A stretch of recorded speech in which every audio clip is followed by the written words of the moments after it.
जी, अस्सलाम वालेकुम। मुख्तसर बात करूँगा।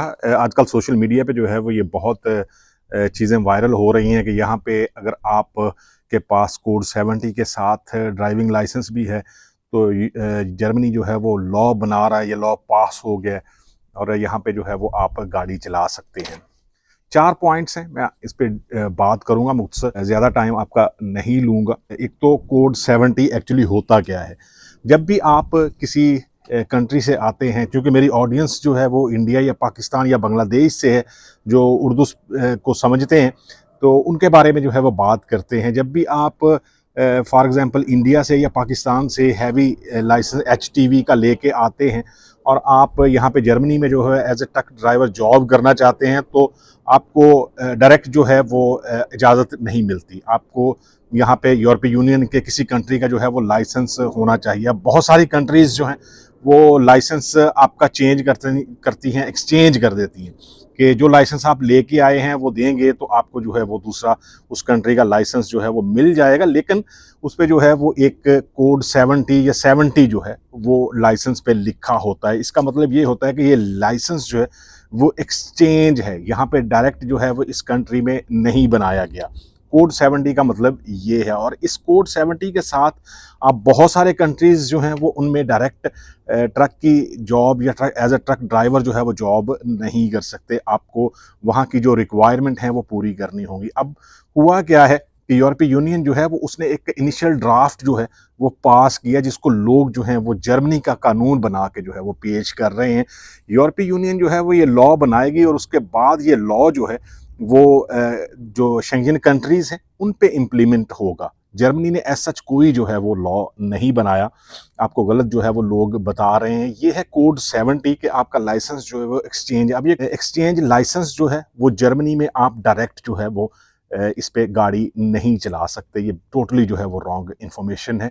हो सकता है कि नेक्स्ट ईयर में जब ये कानून जो है वो पास हो जाएगा तो तब ये इजाज़त जो है वो मिले आपको। अ, इस पे होता ये है कि बहुत सारे ऐसे कंट्रीज़ हैं, एक यूरोपीय यूनियन की लिस्ट है जिसको अनलागा एल्फ जो है वो कहते हैं, जिसमें बहुत सारे ऐसे कंट्रीज़ आते हैं कि जिनका लाइसेंस अगर आपके पास है, फॉर एग्ज़ाम्पल कोसोवो हो गया, जापान हो गया, या मकदूनिया हो गया, अल्बानिया हो गया, इस तरह के जो कंट्रीज़ होते हैं उनका लाइसेंस अगर आपके पास है। लिथुआनिया से बहुत ज़्यादा ड्राइवर आते हैं, लैटविया से जो है वो ड्राइवर आते हैं, उसका लाइसेंस है तो आप यहाँ पे जो है वो जर्मनी में गाड़ी चला सकते हैं। अब कोड 95 का मतलब एक्चुअली क्या है? कोड 95 जो है वो एक एक्स्ट्रा क्वालिफिकेशन है कि अगर आप प्रोफेशनली जो है वो ट्रक चलाना चाहते हैं, अगर आपके के पास लाइसेंस है और आप सिर्फ जो है वो अपने काम जो है वो करना चाहते हैं, तो तब जो है वो कोड 95 की क्वालिफिकेशन की ज़रूरत नहीं होती। लेकिन अगर आप कमर्शियली जो है एज अ प्रोफेशनल ड्राइवर जो है वो ट्रक चलाना चाहते हैं, तो फिर जो है वो आपको कोड 95 की ज़रूरत होती है। उसके लिए डिफरेंट रिक्वायरमेंट हैं कि आपका मेडिकल टेस्ट होगा, आप के पास डॉक्टर की मेंटल रिपोर्ट जो है वो होनी चाहिए, आंखों का जो है वो टेस्ट होना चाहिए और इसके बाद आपको मॉड्यूल जो है वो देने पड़ते हैं, उसको मॉड्यूल कहते हैं। 5 मॉड्यूल जो हैं वो होते हैं, उसमें सिर्फ जो है वो आपने क्लासेस लेनी होती। अब चेंजिंग सिर्फ ये आ रही है कि चूंकि जर्मनी को बहुत ज़्यादा ड्राइवर्स चाहिए, तो पहले ये क्वालिफिकेशन जो है या जो लाइसेंस यहाँ पे बनाते थे वो जर्मन लैंग्वेज में होता था। अब इसको चेंज करके और डिफरेंट जो है वो लैंग्वेजेस में जो है वो कर दिया गया है। ये जो छोटी कार का लाइसेंस है उसको भी जो है वो चेंज किया गया, सिर्फ ट्रक के लाइसेंस को चेंज नहीं किया गया। आप अरेबिक में कर सकते हैं, आप इंग्लिश में कर सकते हैं, और बहुत सारी जो हैं वो लैंग्वेजें, तुर्किश हैं, जो कम्युनिटी यहाँ पे ज़्यादा है उस हिसाब से जो है वो ये चेंजिंग की गई है। कोड 95 अगर आप नया लाइसेंस जो है वो कर रहे हैं तो आपको एग्ज़ाम जो है वो देना पड़ता है। लेकिन अगर आप, क्योंकि ये सिर्फ 5 साल के लिए होता है, जो एक्स्ट्रा क्वालिफिकेशन होती है, ये कार्ड जो है वो 5 साल के बाद आपको रीन्यू करना पड़ता है, तो उसके लिए सिर्फ आपने क्लासेस जो हैं वो लेनी है, एक्स्ट्रा एग्ज़ाम जो है वो आपको दोबारा नहीं देना पड़ता। ये तो कोड 95 हो गया। इसके बाद उमश्राइबुंग या एक्सचेंज जो होता है लाइसेंस यहाँ पे जर्मनी में, अगर आपके पास बी लाइसेंस है, क्लास बी का, जो कार के लिए चाहिए, जो 3.5 टन की जो स्प्रिंटर है उसके लिए चाहिए, तो आप यहाँ पे डायरेक्ट जो है वो उसको उमश्राइबिंग नहीं कर सकते। ये नहीं है कि आपके पास लाइसेंस है, आपने यहाँ पे आके एक्सचेंज कर लिया, आपको दूसरा जर्मन लाइसेंस मिल गया, इस तरह की कोई जो है वो यहाँ पे पॉसिबिलिटी नहीं है। आपको सिर्फ ये होता है कि आप जो लाइसेंस लेके आएंगे उसको जो है वो आप ट्रांसलेट करवाएं, ट्रांसलेट करवाने के बाद फरकेयर्स अम्ट या ट्रैफिक ऑफिस में जो है वो जमा करवाएं। स्कूल जो है वो आपको जो थ्योरी की क्लासेस हैं वो कम कर देगा, जो प्रैक्टिकल की क्लासेस हैं वो कम कर देगा, और आपको फरकेयर्स अम्ट या स्कूल जो है ड्राइविंग स्कूल आपको बता देगा कि इतनी क्लासेस जो है वो आपने लेनी है। इसी तरह सेम प्रोसेस जो है वो HTV का है, ट्रक का। आप लोग अगर ये समझते हैं कि जी हम अपने कंट्री से जो है वो लाइसेंस लेके आएंगे तो उसको यहाँ पे जर्मनी में चेंज कर लें, उमश्राइबुंग जो है वो कर लेंगे, तो इस तरह कोई पॉसिबिलिटी यहाँ पे नहीं होती। डेफिनेटली जर्मनी को या यूरोप को जो है वो ड्राइवर्स की बहुत ज़्यादा रिक्वायरमेंट है। यहाँ पे बहुत बड़ी लॉजिस्टिक कंपनीज हैं जिनको ड्राइवर्स चाहिए, इसीलिए जो है वो बहुत सारी जो शरायत थी उनको नरम किया जा रहा है। अगर आप ट्रक ड्राइवर का वीज़ा जो है वो आपके पास कॉन्ट्रैक्ट हो, वीज़ा लेने जाएं तो आपको इजीली जो है वो वीज़ा भी मिल जाएगा, कॉन्ट्रैक्ट भी मिल जाएगा, ऐसा कोई प्रॉब्लम नहीं है। पहले लैंग्वेज के बारे में भी था कि लैंग्वेज जो है वो मस्ट होनी चाहिए ड्राइवर्स के पास, लेकिन अगर आप इंग्लिश बोल लेते हैं, इंग्लिश समझ लेते हैं, तो तब भी जो है वो ये पॉसिबिलिटी होती है कि आप यहाँ पे जर्मनी में आके जॉब कर सकते हैं। कॉन्ट्रैक्ट लेना बहुत ईजी है इस वक्त। अगर आपके पास लाइसेंस है, आपके पास अपनी कंट्री में हैवी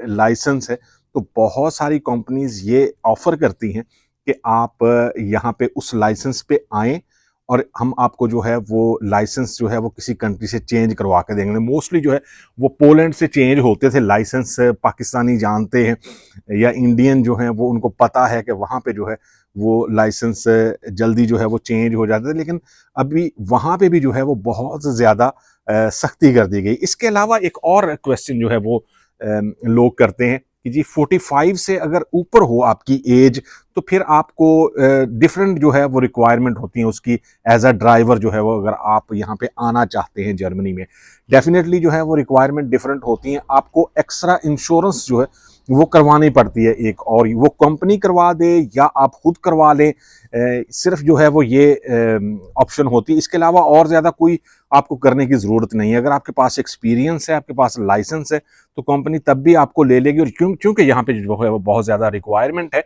तो अगर आपकी एज जो है वो 45 से ऊपर है तो तब जो है वो एक एक्स्ट्रा इंश्योरेंस जो है वो करवानी पड़ेगी। आपको पता है कि जब भी आप जर्मनी में आए तो एक गेसेटलिश इंश्योरेंस जो है versicherung आपके पास होती है, आपको करवानी पड़ती है जब भी आप काम स्टार्ट करते हैं यहाँ पे। लेकिन उसके बाद एक एक्स्ट्रा जो है वो अगर करवाएं, उसका जो खर्चा है वो आई थिंक लास्ट जो मेरी एक बंदे से बात हो रही थी कंपनी वाले से, ड्राइवर से नहीं, तो उसने कहा था कि 250 यूरो जो है, ये 270 यूरो जो है वो एक्स्ट्रा पे करने पड़ते हैं उसके लिए, और फिर जो है ये इंश्योरेंस हो जाती है और बंदा जो है वो यहाँ पे आके काम कर सकता है। ये कुछ न्यूज़ हैं जो सोशल मीडिया पे बहुत ज़्यादा वायरल हो रही हैं कि जी ये भी हो गया, वो भी हो गया, अब जो है वो लाइसेंस चेंज करवाना बड़ा इजी हो गया, कोड 70 के साथ जो है वो आप यहाँ पे काम कर सकते हैं। ऐसा कोई जो है वो यहाँ पे चेंजिंग नहीं आई। अगर चेंजिंग आएगी भी तो यूरोपीय यूनियन में लॉ बनने के बाद वो लॉ जो है वो शेंगन कंट्रीज पे इम्प्लीमेंट होगा, तो तब जो है वो चेंजिंग आएगी। डेफिनेटली रिक्वायरमेंट बहुत ज़्यादा है और आप बिल्कुल ईजीली जो है वो यहाँ से कॉन्ट्रैक्ट ले सकते हैं। इवन मेरी एक वीडियो देख के जो है वो एक सब्सक्राइबर ने जो है वो अप्लाई किया कंपनी में और उसको जो है वो कॉन्ट्रैक्ट मिल गया विद इन 3 डेज। आप गेस कर सकते हैं वो ड्राइवर जो है वो यहाँ पे आएगा तो फिर उससे जो है वो हम इंटरव्यू भी करेंगे और आपको बताएंगे कि किस तरह ये पॉसिबल हो सकता है कि without any consultant, without any agent भी आप डायरेक्ट जो है वो ड्राइवर, ट्रक ड्राइवर का कॉन्ट्रैक्ट जो है वो यहाँ से ले सकते हैं। मिलते हैं किसी दूसरी वीडियो में, दुआओं में ज़रूर याद रखें। अल्लाह हाफिज़।